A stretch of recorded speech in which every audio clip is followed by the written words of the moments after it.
पिता और पुत्र और पवित्र आत्मा के नाम पर आमीन। आप सभी दर्शकों को जय यीशु। संत लूकास के सुसमाचार के अध्याय 10 वाक्य 38 से 42 तक के वचनों में हम पढ़ते हैं कि प्रभु यीशु बेथेनिया में मरियम, मार्था और लाजरस के घर में प्रवेश करते हैं और मार्था यीशु के लिए भोजन का प्रबंध करने में लग जाती है। मरियम लेकिन प्रभु के चरणों में बैठकर प्रभु का वचन सुनने लगती है। अपने काम में व्यस्त मार्था प्रभु से शिकायत करने लगती है, क्या प्रभु आप ये ठीक समझते हैं कि मेरी बहन ने सेवा सत्कार का पूरा भार मुझ पर ही छोड़ दिया है। मार्था को लग रहा था कि प्रभु उसके बारे में नहीं सोच रहे हैं, उसके बारे में चिंता नहीं कर रहे हैं। कई बार हम सोचते हैं कि प्रभु हमारे बारे में चिंतित नहीं है, प्रभु हमारे बारे में सोच नहीं रहे हैं, प्रभु हमको भूल गए हैं। मार्कुस के सुसमाचार के अध्याय 4 में हम देखते हैं कि प्रभु यीशु शिष्यों के साथ नाव में चढ़ते हैं और चढ़ते ही प्रभु क्या करते हैं, डुम्बाल में तकिया लगाकर सो जाते हैं। लेकिन अचानक आंधी तूफान चालू हो जाता है। शिष्य बहुत परेशान होते हैं और वे परेशान होकर प्रभु को जगाकर पूछने लगते हैं, गुरुवर हम डूब रहे हैं, क्या आपको इसकी कोई चिंता नहीं? हम डूब रहे हैं, क्या आपको इसकी कोई चिंता नहीं? कभी कभी हमारे जीवन में भी हम इस प्रकार का प्रश्न प्रभु से करते हैं। हमको लगता है कि प्रभु हमारे बारे में सोच नहीं रहे हैं, प्रभु को हमारी चिंता नहीं है। लेकिन प्रभु हमारे बारे में हमेशा चिंतित रहते हैं। लूकास के सुसमाचार के अध्याय 12 वाक्य 7 में प्रभु यीशु स्वयं कहते हैं, तुम्हारे सिर का बाल बाल गिना हुआ है। तुम्हारे सिर का बाल बाल गिना हुआ है। यह हमें यह बताता है कि प्रभु हमारे बारे में कितनी चिंता करते हैं, कितने चिंतित है।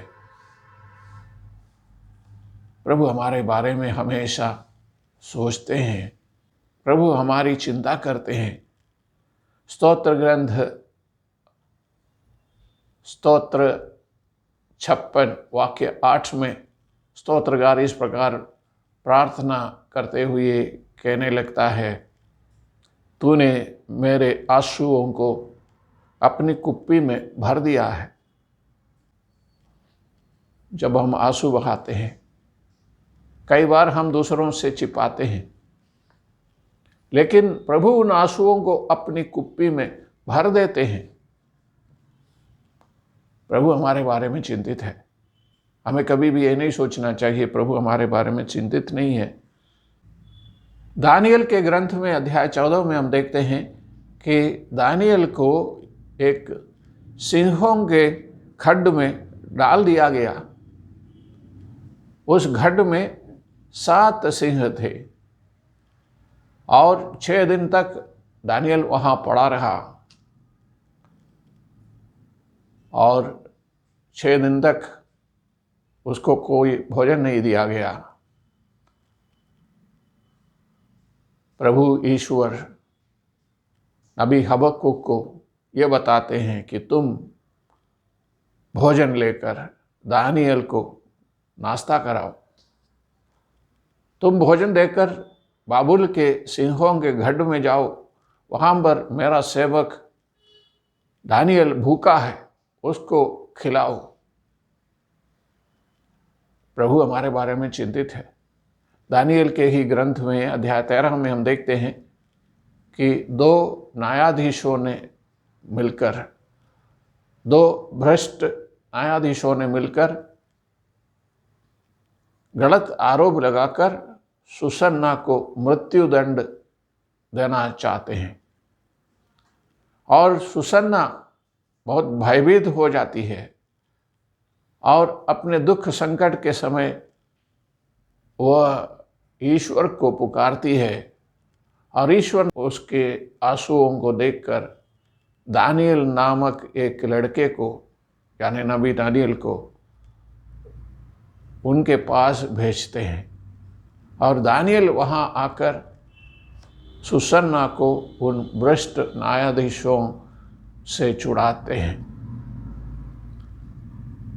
इन सब बातों को देखकर क्या हमें नहीं लगता है कि प्रभु हमारे बारे में बहुत चिंतित है?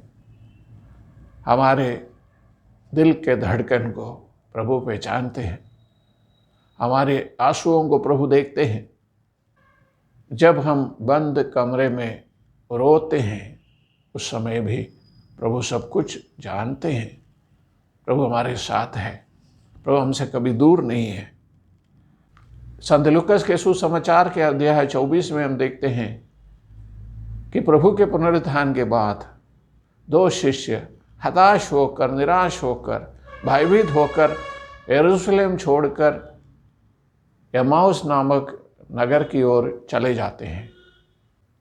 उनसे बातें करते करते प्रभु उनके दुख संकट को दूर करते हैं। प्रभु उनके अंदर आशा जगा देते हैं। प्रभु उनके साथ रुक जाते हैं और शाम को उनके लिए रोटी तोड़ते हैं। संत यूहन्ना के सुसमाचार में अध्याय 20 में हम ये देखते हैं कि पुनरुत्थान के बाद जब प्रभु ने शिष्यों को दर्शन दिया, प्रेरित थॉमस उनके साथ नहीं थे और उन्होंने जिद किया, जब तक मेरी मुलाकात सीधे प्रभु से नहीं होती तब तक मैं विश्वास नहीं करूंगा।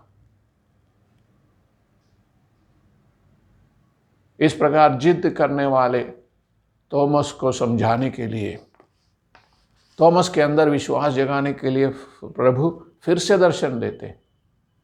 क्या प्रभु चिंतित नहीं है हमारे बारे में? संत यूहन्ना के ही सुसमाचार के अध्याय 21 में हम देखते हैं कि जिस पेतरुस ने प्रभु को 3 बार अस्वीकार किया था, उसी पेतरुस के सामने प्रभु आते हैं और पेतरुस को मौका देते हैं कि प्रभु के प्रति उसके प्यार को वह प्रकट करे। 1 नहीं, 2 नहीं, 3 बार। जितनी बार पेतरुस ने प्रभु को अस्वीकार किया था, उतनी बार अपना प्रेम प्रकट करने का मौका प्रभु देते हुए उनसे प्रश्न करते हैं, क्या तुम मुझे प्यार करते हो?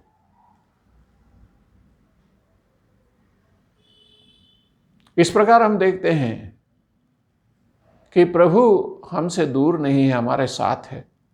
हमारे दुख तकलीफ को, हमारी परेशानी को प्रभु समझते हैं। हमें कभी भी ऐसा नहीं सोचना चाहिए कि प्रभु हमसे दूर है। विशेष विधि से हमारी बीमारी के समय, महामारी के समय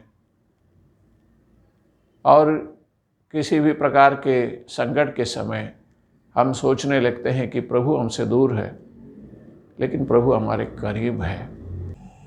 प्रभु हमारी परेशानियों को समझते हैं। प्रभु हमारे दुख संकटों को दूर करना चाहते हैं। प्रभु हमारे साथ रहते हैं। सबसे बड़ी आशा की बात यह है कि प्रभु हमारे साथ रहते हैं हमेशा, और विशेष विधि से हमारे दुख संकट के समय।